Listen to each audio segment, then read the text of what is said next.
করবা, এটা তুমি তোমার জীবনে পাবা। হোয়াট এভার ইট ইজ, একটা ছোট হইতে পারে, বড় হইতে পারে। তুমি একটা খারাপ কাজ করবা, এটা একটা রিওয়ার্ড তুমি পাবা। এই পরকালীন রিওয়ার্ড, এটা শুধু যে মৃত্যুর পরে হবে বিষয়টা তা না, এটা পৃথিবীতেও হবে। প্রত্যেকটা ভালো কাজে সায়েন্সে যেটা থার্ড ল নিউটনের বলে যে each and every action has its equal and opposite reaction. তুমি দেয়ালকে একটা ঘুষি দিবা, তোমার হাত ফেটে যাবে, দেয়াল রিয়াকশন করতেছে।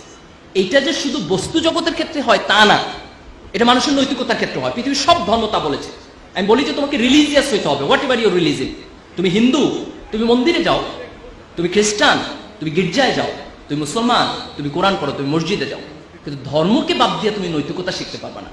পৃথিবীতে কবিতা পড়ে কেউ সৎ হয় না, উপন্যাস পড়ে কেউ সৎ হয় না। তুমি একটা মানুষ দেখাইতে পারবা না যে কোনো সাহিত্য পড়ে সে তার নিজের জীবন দর্শন পরিবর্তন করেছে। কিন্তু আমি 1000 পিপল দেখাতে পারবো in the history of the world যারা ধর্মগ্রন্থের কারণে, ধর্মীয় বিশ্বাসের কারণে তার নিজের জীবনের সততা প্রমাণ করেছে। যে ব্যক্তি যে মসজিদে যায়, যে যায় না তার চাইতে সে ভালো মানুষ। যে মন্দিরে যায়, যে যায় না তার চাইতে সে ভালো মানুষ। যে গির্জায় যায়, যে যায় না তার চাইতে সে ভালো মানুষ। পৃথিবীর কোনো ধর্ম মানুষকে অন্যায় শেখায় না, পৃথিবীর কোনো ধর্ম মানুষকে মিথ্যা কথা শেখায় না, পৃথিবীর কোনো ধর্ম মানুষকে নগ্নতা শেখায় না, পৃথিবীর কোনো ধর্ম মানুষকে অশ্লীলতা শেখায় না। কিন্তু তুমি তোমার ধর্মের কাছে ফিরে যাও। একটা ধর্মহীন সমাজ করে আমরা মানুষের সমাজ বানাতে পারবো না। আজকে পাশ্চাত্য সমাজ তো মানুষের সমাজ নাই, এটা অমানুষের সমাজ হয়ে গেছে, ভয়ঙ্কর অমানুষের সমাজ হয়ে গেছে। এই ধর্মহীন পাশ্চাত্যের সমাজ যেন আমাদের টার্গেট না হয়। তোমাকে একটা জিনিস মনে রাখতে হবে, তুমি পরিশ্রম করবা, তুমি তার ফলাফল পাবা। তুমি ফাঁকিবাজি করবা, তারও ফলাফল তুমি পাবা। প্রত্যেকটা ভালো কাজের একটা রিওয়ার্ড আছে, প্রত্যেকটা খারাপ কাজের একটা পানিশমেন্ট আছে। আমি দুইটা ধর্মের দুইটা মাইথোলজি থেকে দুইটা কোট করে আমি আমার বক্তব্য শেষ করব। হিন্দু ধর্মের একটা গল্প আছে এরকম যে তাদের একজন রাজা ছিলেন, মোস্ট প্রবাবলি তার নাম ছিল গান্ধারী। একটা যুদ্ধে তার অনেকগুলো সন্তান মারা গেছে। তো সে ঈশ্বরকে প্রশ্ন করলো যে ঈশ্বর, তুমি আমাকে এত বড় পানিশমেন্ট কেন দিলে যে আমার সব সন্তান একটা যুদ্ধে মারা গেল? আমি তো এরকম কোনো অন্যায় করি নাই, আমার যতটুকু মনে পড়ে আমি আমার জীবনে জাতীয় কোনো সিন, কোনো ক্রাইম আমি করি নাই। ঈশ্বর তাকে বলতেছেন যে তুমি ছোটবেলায় যখন খেলাধুলা করতেছিলে, তোর একদিন খেলার ছলে কিছু প্রজাপতি মেরেছিলে এবং প্রজাপতি মেরে তুমি তোমার গলায় মালা বানিয়েছে। বলছে ওই প্রজাপতি মারার পানিশমেন্ট হিসেবে আমি তোমার সন্তানকে এই যুদ্ধ হত্যা করেছি। সে হচ্ছে আমি তো এটা খেলার ছলে করেছি। ঈশ্বর বলতেছে আমিও এটা খেলার ছলে করেছি। This important. সে তার ছোটবেলায় একটা জীবকে হত্যা করেছে, হয়তো বুঝে নাই, but that wrong did punishment হিসেবে তার জীবনে ফেরত এসেছে। বুখারী শরীফে একটা হাদিস আছে যে প্রাচীন আমলের একজন মহিলা ছিলেন, তিনি খুব খারাপ মহিলা ছিলেন। তিনি একদিন রাস্তা দিয়ে যাচ্ছেন, হঠাৎ করে তিনি দেখছেন একটা কুকুর খুব পিপাসার্ত। খুব দয়া হলো কুকুরটা দেখে, এবং তিনি একটা কুয়া থেকে পানি তুলে নিয়ে এসে সেই কুকুরটাকে খাওয়ালেন। এবং আল্লাহ রাসূল সে হাদিসে কোট করছেন যে এই যে একটা তৃষ্ণার্ত জীবের প্রতি তার অন্তরে কিছুটা দয়া সৃষ্টি হয়েছে, সেটার কারণে খোদা তার পুরাতন জীবনের সকল গুনাহকে মাফ করে দিয়েছে। That was a very small ভালো কাজ, খুব ছোট্ট একটা ভালো কাজ, কিন্তু সেই ভালো কাজটা খোদার আরশে গিয়ে অনেক বড় হিসাবে তার কাছে প্রতিদান হিসাবে ফেরত এসেছে।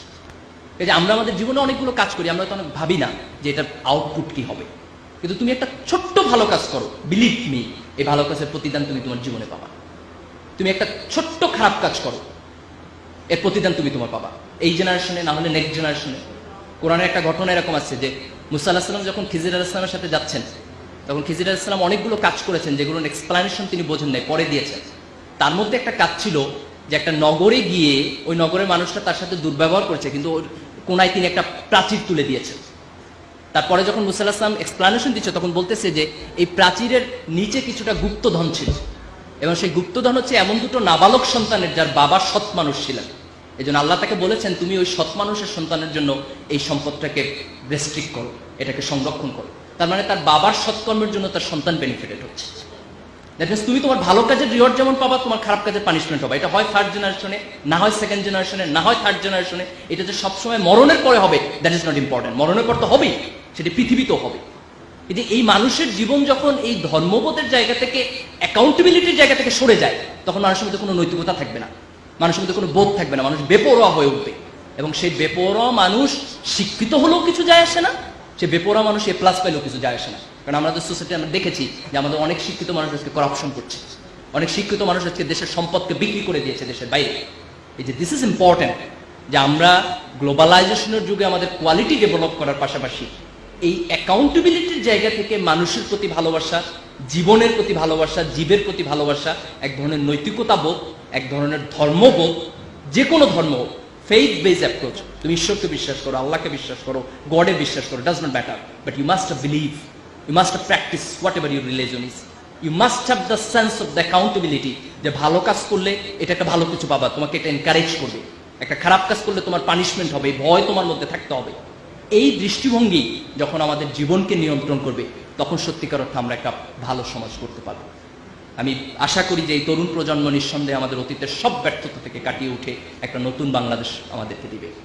আজকে প্রোগ্রাম ইসলামী ছাত্র শিবিরের পক্ষ থেকে, but that does not mean যে তোমাদের সবাইকে ছাত্র শিবির করতে হবে, কিংবা আমরা এই প্রোগ্রামটা ছাত্র শিবির করানোর জন্য করতেছি। নো, আমরা প্রোগ্রামটা এই কারণে করতেছি যে আমরা তোমাদের মেধাকে স্বীকৃতি দিতে চাই এবং তোমাদের সামনের দিনগুলোর দায়িত্ব সম্পর্কে স্মরণ করিয়ে দিতে চাই। You may not agree with me about the function of Chhatra Shibir, কিচ্ছু যায় আসে না তাতে, কিন্তু তুমি বাংলাদেশকে ভালোবাসার ব্যাপারে তোমার সাথে একমত হবা, তুমি সততার ব্যাপারে তোমার সাথে একমত হবা, তুমি তোমার ধর্মের ব্যাপারে তোমার সাথে একমত হবা। কিছু মানুষ যদি তৈরি হয় যারা দেশকে ভালোবাসবে, মানুষকে ভালোবাসবে, সৎ হবে, নিজের ধর্মকে পালন করবে, দিস ইজ এনাফ। এর বাইরে পলিটিক্যাল অ্যাটিটিউড থেকে আমাদের সাথে একমত হইতে হবে, we do not need that, we never expect that. একটা সমাজের মধ্যে ডিফারেন্ট পলিটিক্যাল আইডিওলজি থাকবে, থট থাকবে, যে যেটা পছন্দ করবে সেটা করবে। এই গণতান্ত্রিক সমাজের প্রতি আমাদের পূর্ণ আস্থা আছে, কিন্তু আমরা আশা করি এই তরুণ প্রজন্ম অন্তত মানুষকে ভালোবাসার শিক্ষাটুকু পাবে, দেশকে ভালোবাসার শিক্ষাটুকু পাবে, তারা তাদের রিলিজিয়াস বেসড একটা সোসাইটি গড়ে তোলার জন্য চেষ্টা করবে, এবং সেই জায়গা থেকে আমরা সবাই মিলে একটা বাংলাদেশ করব। আমরা এমন কোনো বাংলাদেশ চাই না যেটা আওয়ামী লীগের একার বাংলাদেশ হবে, বিএনপির একার বাংলাদেশ হবে, কিংবা জামাতের একার বাংলাদেশ হবে। আমরা একটা বাংলাদেশ চাই যেটা 15 কোটি মানুষের সম্মিলিত বাংলাদেশ হবে। এই বাংলাদেশ আমরা সবাই মিলে গড়ে তুলব, এই আশাবাদ ব্যক্ত করে, এবং আগামী দিনে তোমাদের কাছ থেকে এই দেশ তার আশা পূর্ণ হবে, এভাবে যোগ্যতা সম্পন্ন হিসেবে তোমরা নিজেদেরকে গড়ে তুলবা, এই আশাবাদ ব্যক্ত করে, এবং আজকের প্রোগ্রাম যারা অর্গানাইজ করেছেন তাদের সবাইকে ধন্যবাদ জানিয়ে আমার বক্তব্য শেষ করছি। আল্লাহ হাফেজ, বাংলাদেশ। ধন্যবাদ।